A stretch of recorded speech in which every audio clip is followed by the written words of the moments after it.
दोनों की तपस्या, समर्पण, निष्ठा और भक्ति ही मूल कारण है। मैं तुम दोनों से प्रसन्न हूँ।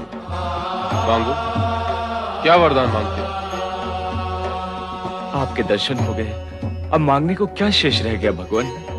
आपके दर्शन के पश्चात अब जगत के सभी पदार्थ महत्वहीन हो गए हैं प्रभु। आपके दर्शन प्राप्त होने के पश्चात और कुछ मांगने वाला तो मूर्ख ही कहलाएगा। आपके साक्षात्कार का आनंद जो हमारी आत्मा को प्राप्त हुआ है, उसे कुछ और मांगकर वो आनंद खोने की इच्छा नहीं है देवेश्वर।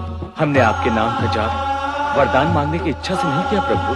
हम तो केवल आपके दर्शन के अभिलाषी थे और वो हमें प्राप्त हो गए। अब मांगे भी तो क्या मांगे, जो प्राप्त हुआ है उससे अधिक कुछ भी इच्छा नहीं है प्रभु। तुम्हारे इस संकोच भाव से मैं और अधिक प्रसन्न हूं। तुमने शिव भक्ति के मार्ग को प्रशस्त किया और प्रजातंत्र की लोक कल्याणकारी परंपरा का सूत्रपात किया। इस हेतु तुम मेरे वरदान के अधिकारी हो। मांगो नर नारायण, जो इच्छा हो मांगो। प्रभु, मांगने के विषय में तो सोचा ही नहीं। प्रभु की इच्छा है कि वरदान मांगे तो मांग लो। भगवान, इस विषय में तो कभी सोचा ही नहीं।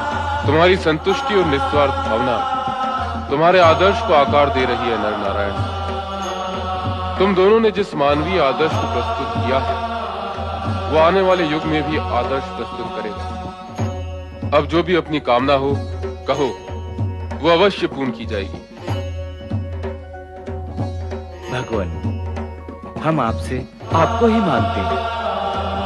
हाँ प्रभु, आप इसी स्थान पर ज्योतिर्लिंग के रूप में स्थापित हो जाइए।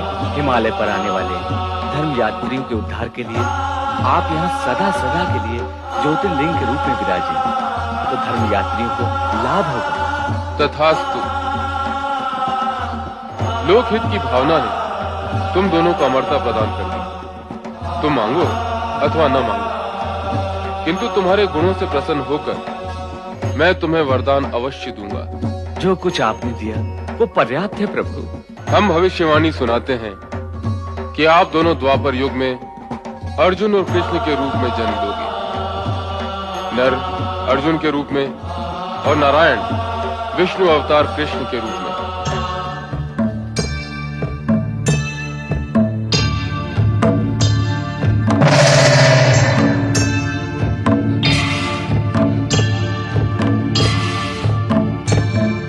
शिव के भक्त जनों ने पुकारा जब संकट पड़ने पर। शिव के भक्त जनों ने पुकारा जब संकट पड़ने पर। तब ज्योतिर्लिंग में पधारे।